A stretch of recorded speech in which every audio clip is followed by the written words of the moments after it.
Thank you all for coming. My name is Nancy Duckant. I'm the CEO and founder of Discover Sooner, and it is our mission to help the next generation of songwriters and artists meet publishers and music industry professionals like sync agents and music supervisors. And before we get going, I just want to thank our sponsors. We have Amy Scruggs, who's a media coach, Bev Mosser with Be Noticed, PR, Chuck Allen Floyd, entertainment lawyer, Chewy's, and we all know that Dave Lenahan's Songwriter Connection, which is a podcast. If anybody wants to be on that, let me know and I'll put you in touch with him.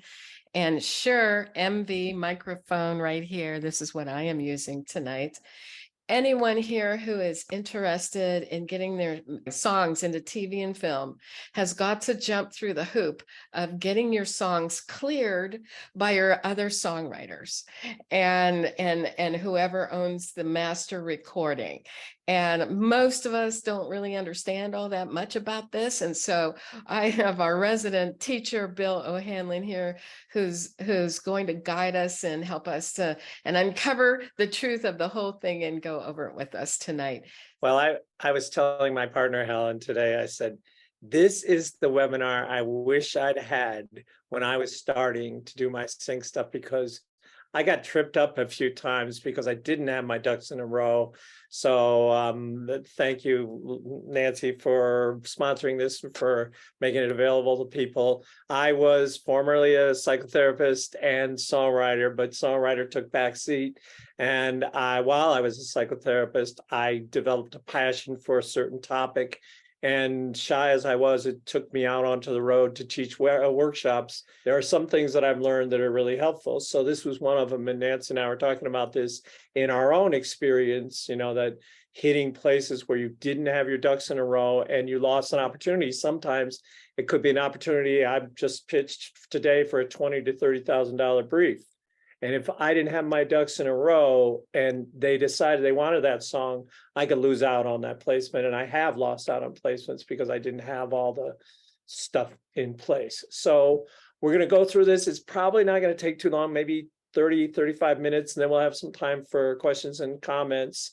And Nancy has these slides as a PDF, which she can share with you. I don't know how she's going to do that, but I'll leave that up to her.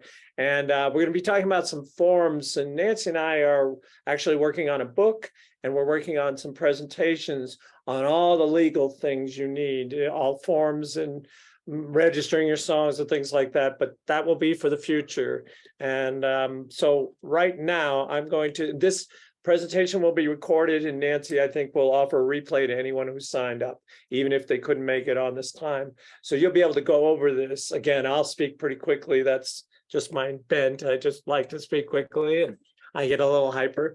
And so, but there'll be slides that will summarize most everything I'm saying. So I'm going to share my screen, and I'm going to share those slides. Just to say that everybody will get an email with the link to the presentation and also an attachment of the slides. So you don't necessarily have to take notes during this thing. Yeah, it'll be too hard to scribble down notes. I mean, you can take any notes you want if that helps you listen, but don't worry, this will all the things you see on here will be available. Nancy will get you the PDF of these slides. Okay, here we go.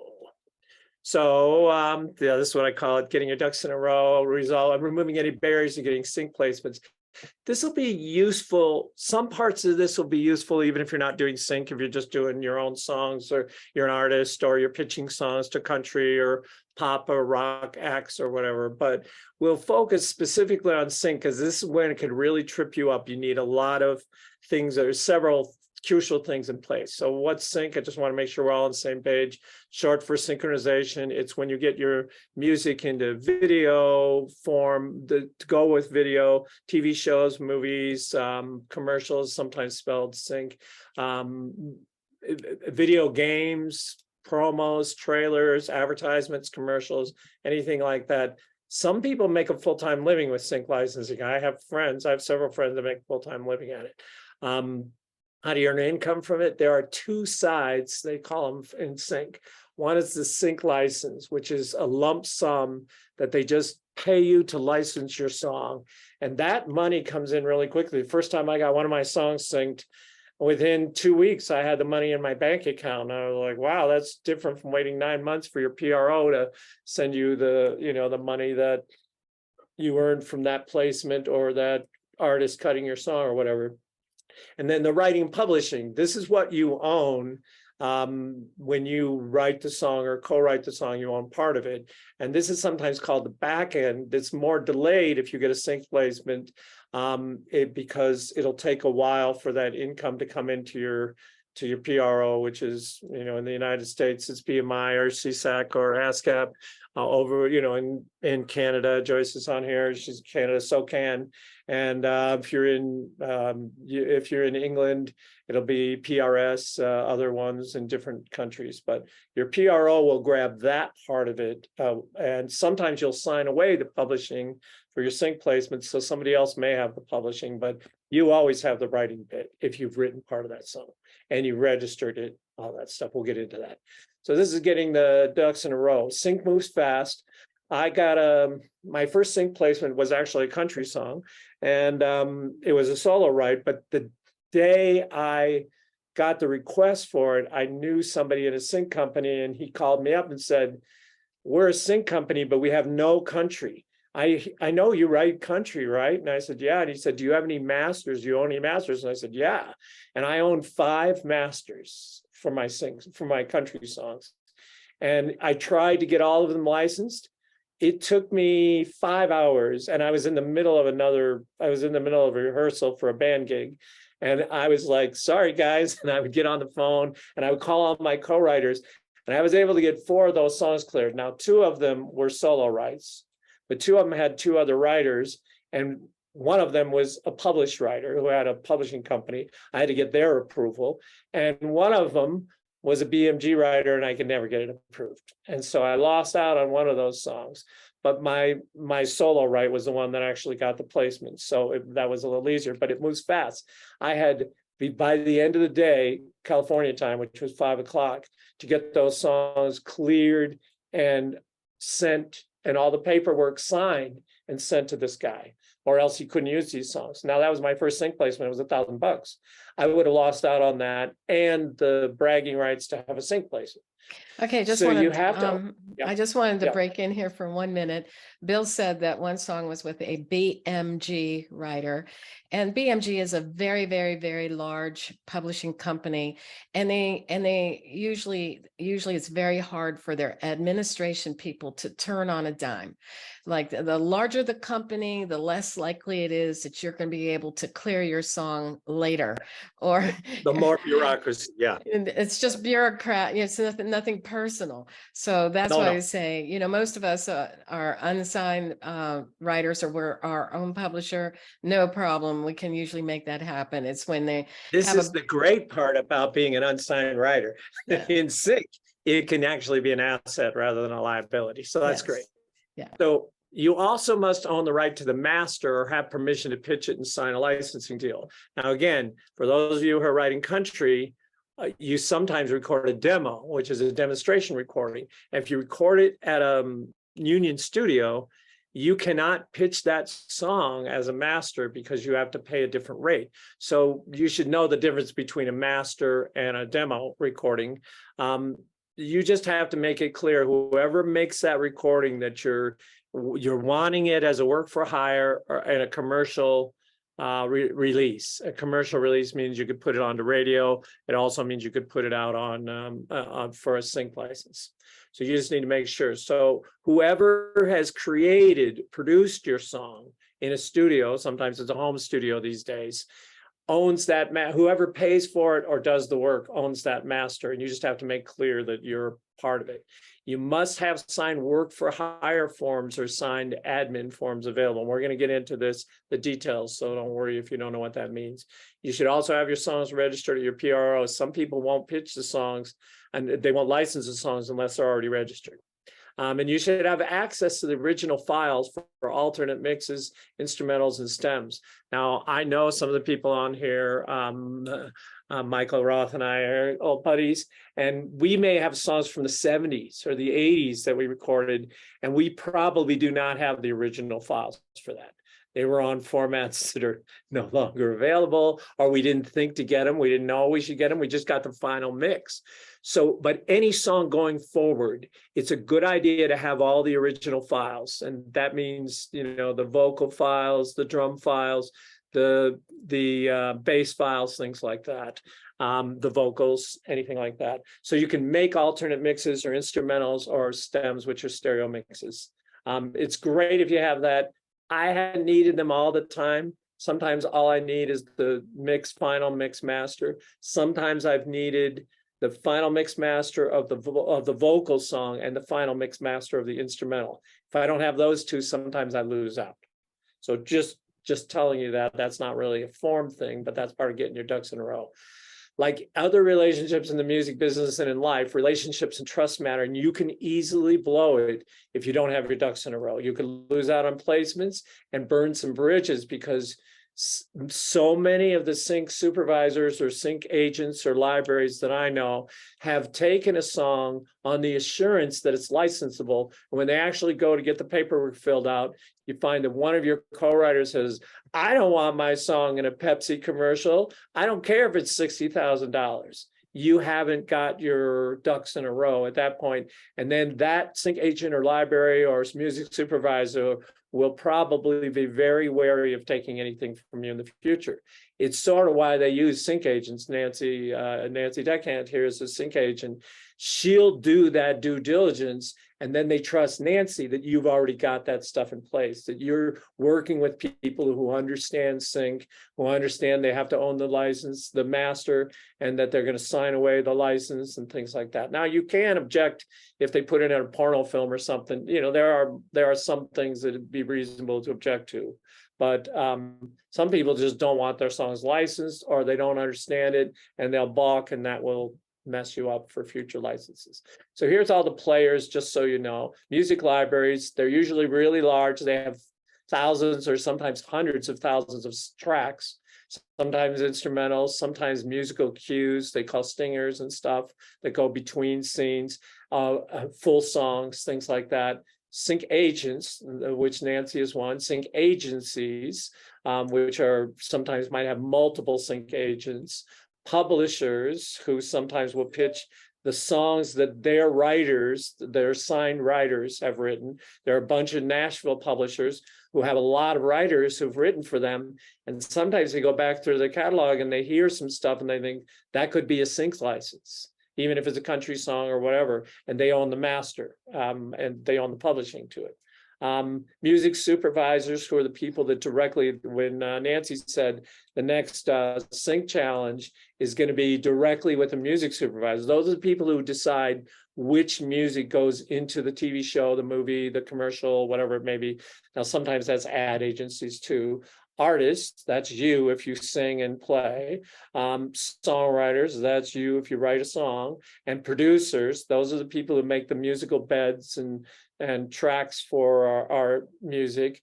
And showrunners, directors, or ad agencies. Showrunners sometimes will, in Hollywood and TV, will decide what music is going to be in that show or what the direction for the music is. Directors will sometimes decide they want this song or this kind of song, and ad agencies are the ones who usually select the music for ads.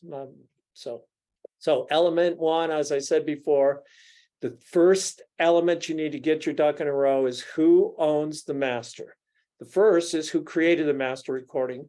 Second, who paid for the master recording. Whoever pays for it typically owns it. Now, you can pay for a master recording in two ways. One is you put in sweat equity. So if you're a producer and you do all the work, then you probably own that, unless someone else you've made an agreement with someone else, or they paid you to create that master recording, or they paid you half and they own half. But you have to get that stuff clear up front. The other thing, I didn't put this in here, but these days, everybody's very wary of using samples. So if you've used samples that exist in the world, in your master recording for sync, you could be blocked from that. They don't want samples. If you belong to a thing called Splice, some of you know that, you can use that sample, but you have to transform it in some way because they don't want to hear something they've already heard, or that 1,000 people will put on a recording because they want it to be unique. And was this master done as a work for hire? So when I hire a producer and I say, I want to pitch this to sync, so I want you to do this as a work for hire, that means they can't come back and say, wait a minute, I was a producer on this, I deserve a share of the sync license, I deserve a share of the writing credit and the publishing. So work for hire, there's various forms for work for hire, and then you can find them online. Did you get the agreement in writing and signed? Sometimes the sync agent or the agency or the licensing person will ask you for the agreement, and they want to see it. They want to see, because they don't want anything coming back on them. Who has the right to say yes to getting a song signed by a sync agent or library to a placement offer? So we'll go over this, but that master, it's really, that's your first thing. Who owns that? And you have to get that clear, and I would get it in writing and signed. All right.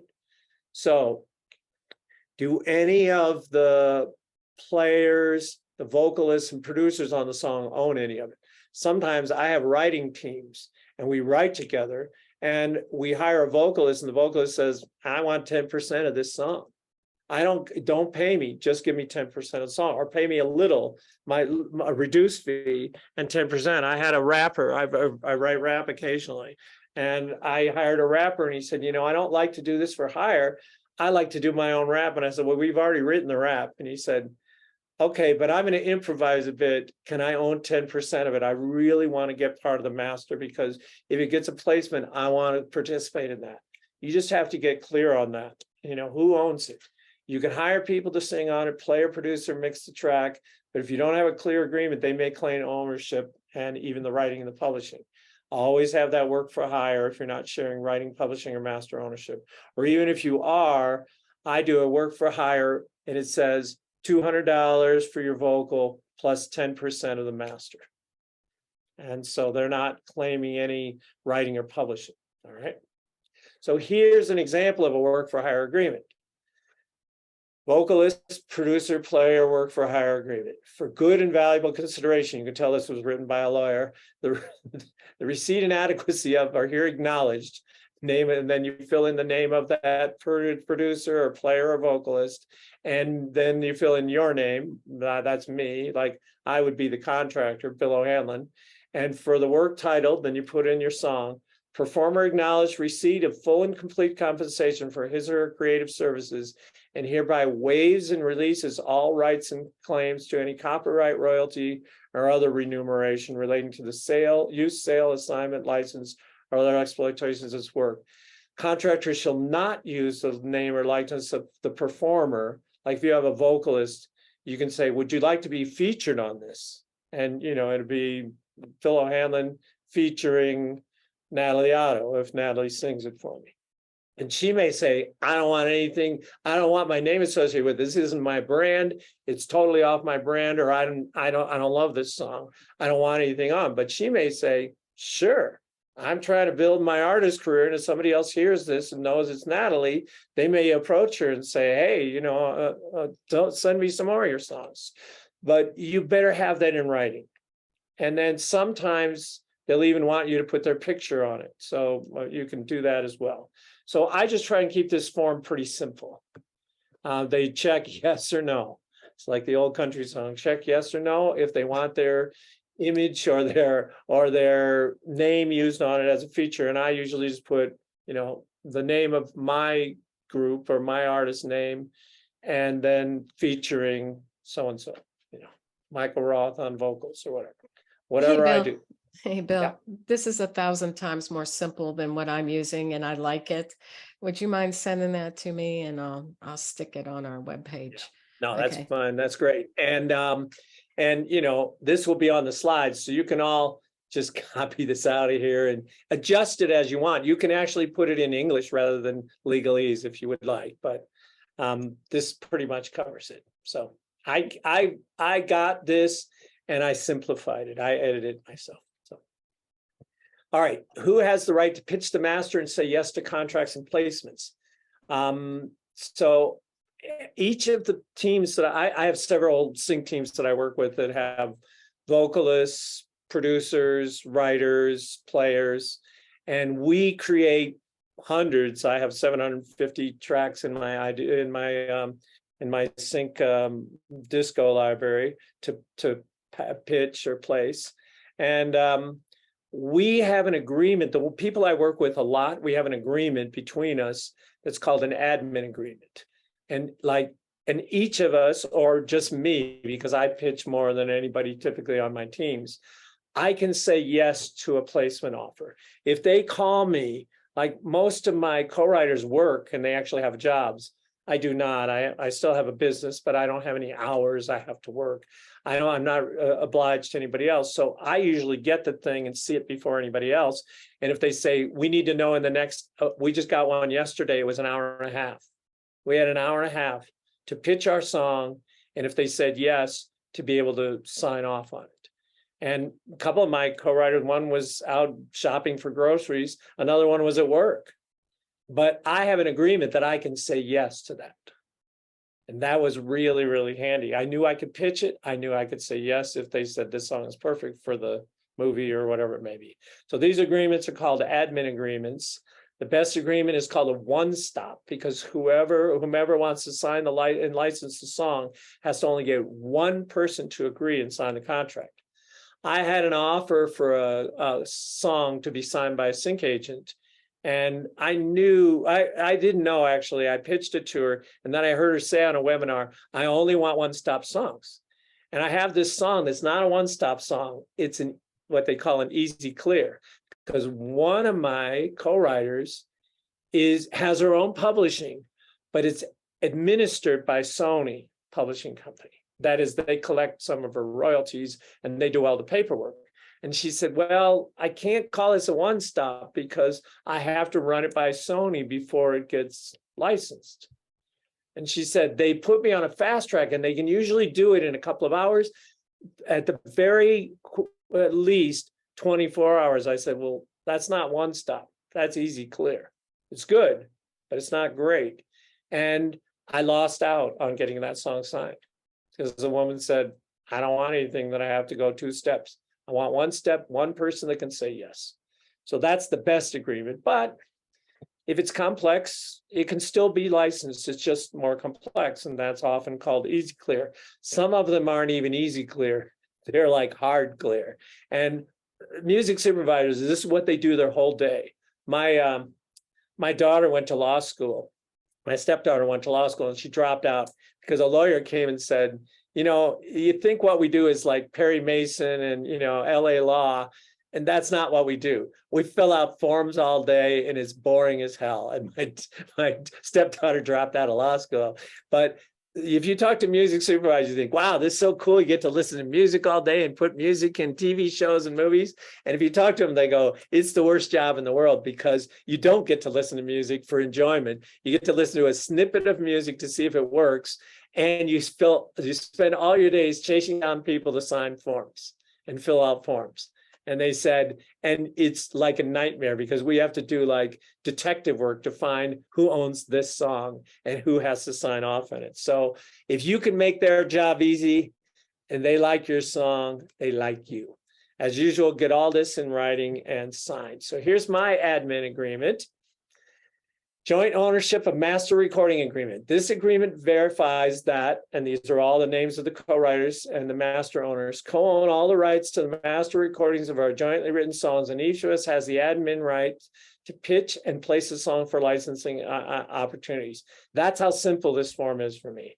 And I have 2 major teams that I work with. One's called I Do, and it's Chris Ising, Mark Dolan, and me. And another one's called Doll, and it's Paul DeMarco and Lucy LeBlanc and me. And we have these agreements between us. And I started making them with new teams that I work with, but I write 2 or 3 songs a week with these teams. And if I don't have these things in place, it's going to be a nightmare to do the paperwork and to get things approved.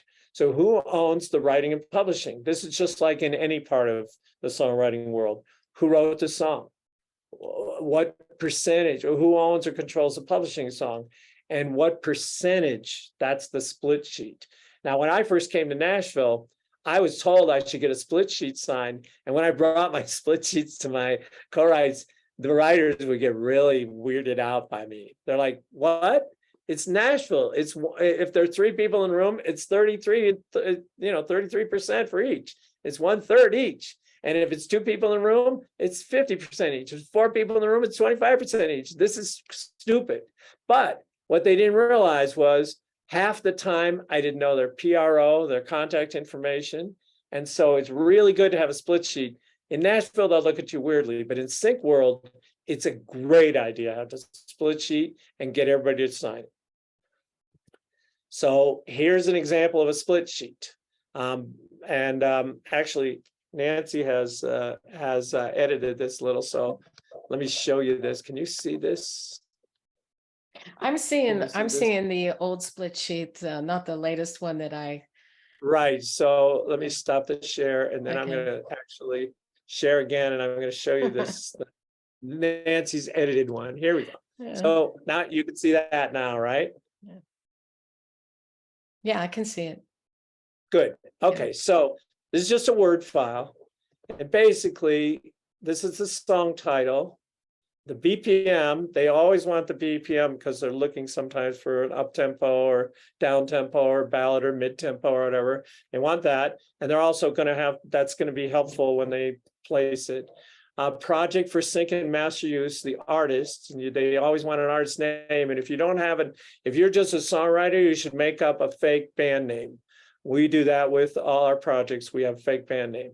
And sometimes you want to release songs under that band name because they want to see there's an actual artist putting out songs. But basically, there's your songwriting portion.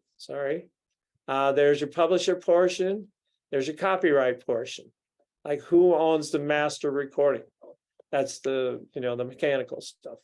And then they want everybody's info, your legal name, your address, your phone number, the name of your publishing company if you have one. Some people don't have them.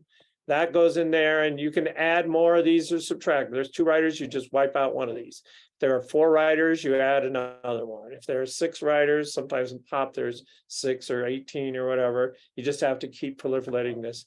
And then who's the one-stop contact? So you can put more than one person, but they like it when it's one person. That's the best for them. And we've agreed that, let's say this is me. Bill O'Hanlon has the right to individually sign off and clear all non-exclusive. And you can also put exclusive if you want on there. This is one stop. And income derived from this, you can just, again, see what's on this form. And can you see my slides here now? Can you see that split sheet? Yeah. Okay, good. Let me just do a couple more elements here. Okay. So make sure you register your songs. You should do that anyway, whether you're doing sync or not. Make sure you get all the writers' PRO, IPI numbers. I was writing with someone the other day. Well, Nancy and I were writing with someone, and she wasn't sure what her IPI number was. She was new to co-writing, and she was like, "Is this my IPI?"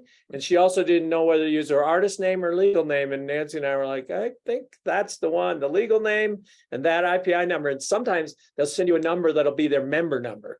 And that's not their IPI number. An IPI number is an intellectual property something. I don't know what it is, but that's used all over the world so people can find it. It's like a barcode for your song, basically. And so it's like a UPC, but it's just a number.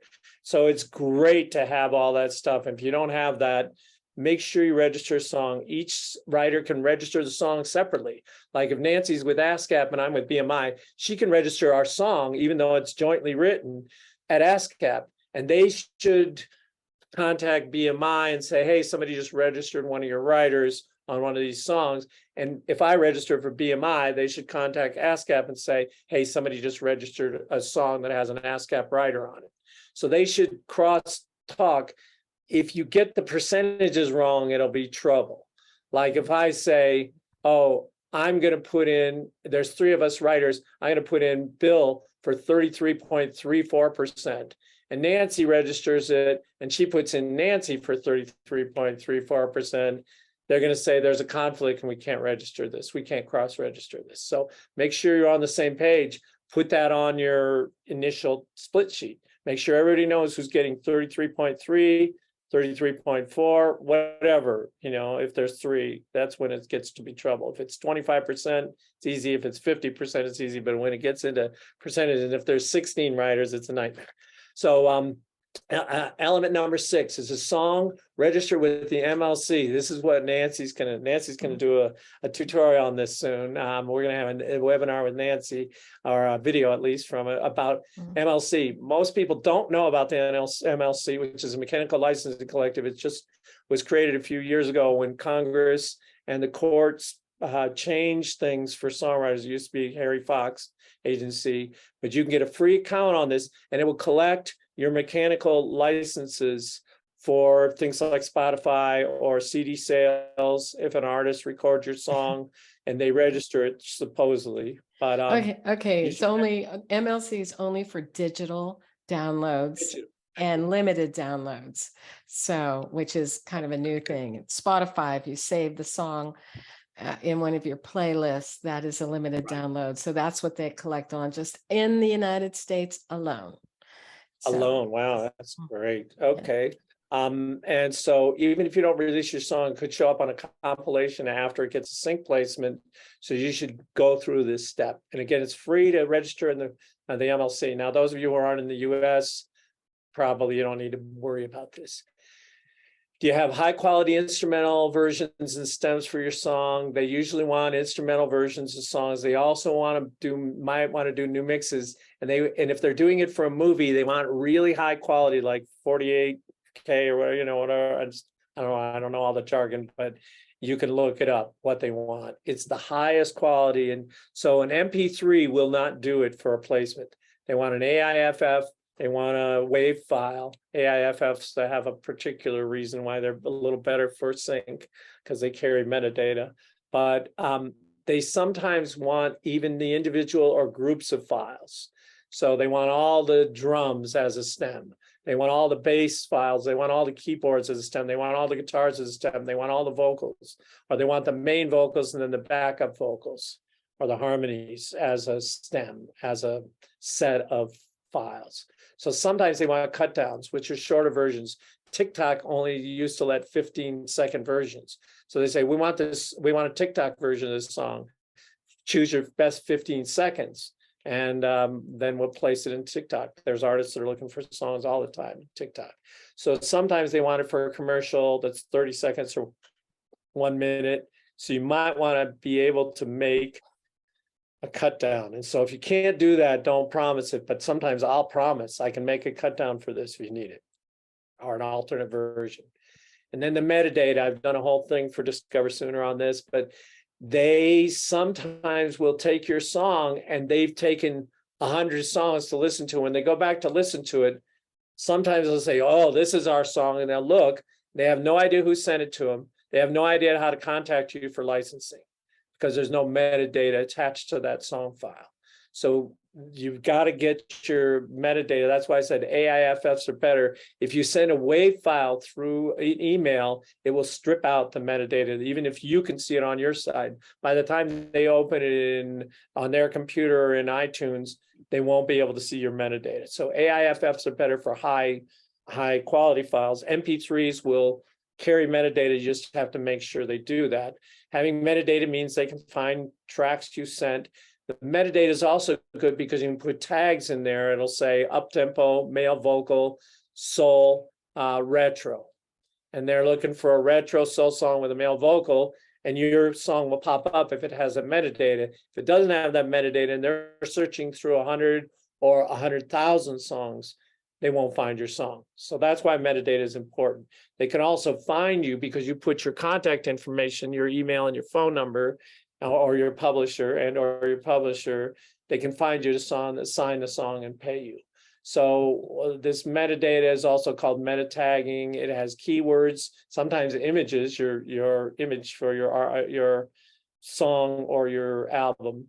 And then they will look for stuff by metadata, and I look for stuff.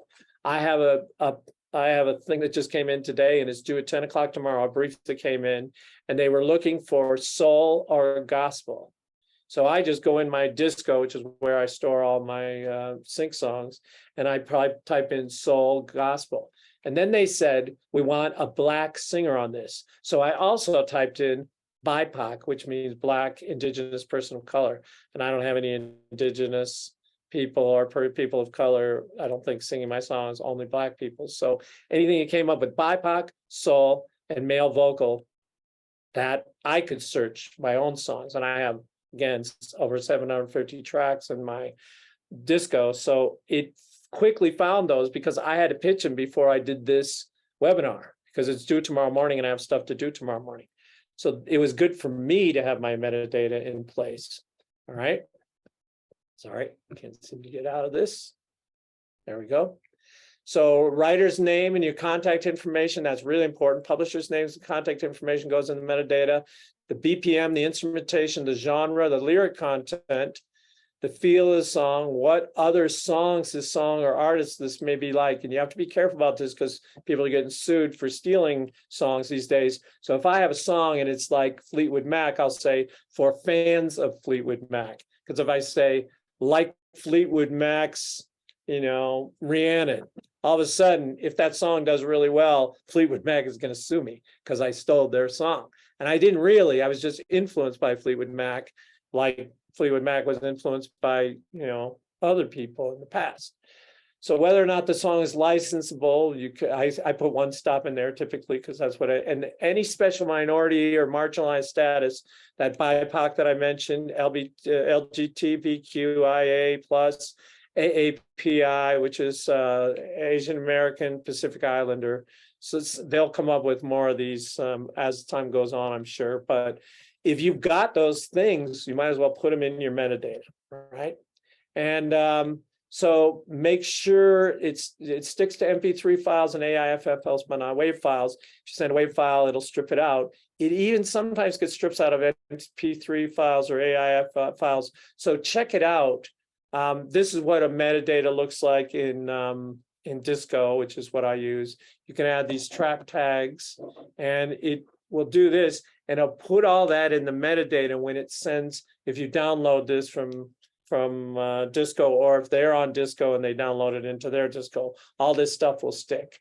And so if you look at it on your desktop, if you have a Mac and you press Control or Command I, you just highlight your song and press Command I. This is what the metadata will look like. It's really small here, but you can see it says who the writers are here. Oops, sorry. Let me go back. It says who the writers are. I shouldn't click on it because that'll move it forward. The contact information. It says one stop, BPM 120, male vocal, guitar, singer, songwriter, love, romantic, romance. I put in descriptive tags too. All right, and so it has the cover image as well. It has the artists, which is Stu Collum, that kind of stuff. So that's what it looks like if you just look at it on your computer. But make sure you send test your meta tag, send it to a friend, and have him or her open it on their computer to see that the meta tag came through before you pitch it. All right. Release your song. I got my first sync placement. I mentioned it was a country song, and a year later, I was talking to the guy who asked me for the song. He had moved to a different company, and I said, I'm learning a lot about sync, so can I just pick your brain for a few minutes? And he talked to me. He said, well, you released that song after you got a placement, right, Bill? And I said, no, I didn't. And he said, you missed out on a lot of income because people will Shazam your song when it's in a TV show or a movie. And I was like, oh, yeah, I didn't think of that. He said, you lost out on some royalties. As soon as the song is placed, release that song. If you can. I mean, sometimes you don't have the right, but if you can, release it so people can hear it and you make more money from it. And you may get more placements. So I host all my sync stuff on Disco AC, so does Nancy. we really have learned to use this as a really cool service. A lot of the music supervisors and sync agents use it. Easy to organize, easy to track whether people have listened to your songs.